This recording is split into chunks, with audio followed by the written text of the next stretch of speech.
জাদুর আপেল গাছ ও পরীর গল্প। এক ছিল শান্ত নির্জন এক গ্রাম। সেই গ্রামের পাশে ছিল রহস্যে ভরা এক ঘন সবুজ বন। সূর্যের আলো যখন গাছের পাতার ফাঁক দিয়ে মাটি ছুঁত, মনে হতো যেন সোনালী জ্যোৎস্না বনে নেমে এসেছে। ঠিক সেই বনের গভীরে দাঁড়িয়ে ছিল এক জাদুকরী আপেল গাছ। তার ডালে ঝুলতো ঝলমলে স্বর্ণের মতো আপেল, যা দেখতে এতটাই সুন্দর ছিল যে কেউ একবার দেখলে মুগ্ধ হয়ে যেত। কিন্তু এই আপেল ছিল সাধারণ নয়। লোককথা বলতো যে এই আপেল খাবে সে চিরকাল তরুণ থাকবে এবং তার জীবনে সুখ শান্তি আসবে। তবে গাছের রক্ষক ছিল এক মায়াবী পরী, যার নাম লাবণ্য। লাবণ্য ছিল রূপার ডানাওয়ালা এক পরী, তার সৌন্দর্য যেন চাঁদের আলোকে হার মানাত। সে রাত দিন এই গাছের পাহারা দিত, যাতে কোনো লোভী মানুষ গাছের জাদু ব্যবহার করতে না পারে। একদিন গ্রামের এক দুঃখী কিশোরী মায়া বনে হারিয়ে গিয়েছিল।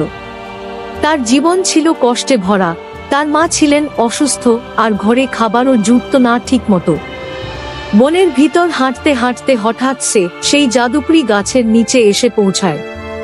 হঠাৎ আকাশ থেকে নেমে এল লাবণ্য পরী। তার চোখে ছিল কৌতূহল, কিন্তু মুখে ছিল কোমল হাসি।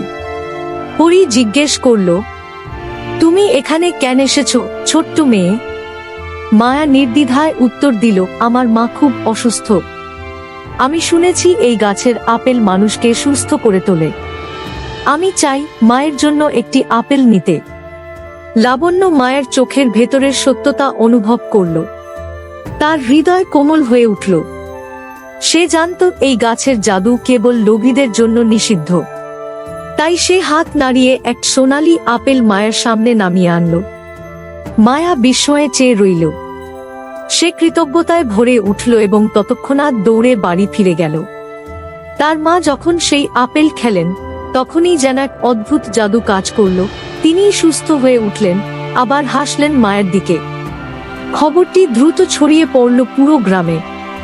মানুষ বুঝতে পারল এই গাছের জাদু কেবল সৎ, দয়ালু আর নিঃস্বার্থ হৃদয়ের জন্য। এরপর থেকে আপেল গাছ তার জাদু কেবল সেই মানুষদের জন্য ছড়িয়ে দিত যাদের হৃদয় পবিত্র। আর লাবণ্য পরী সেই গাছ পাহারা দিতে থাকলো একটি হাসি মুখে চিরকাল।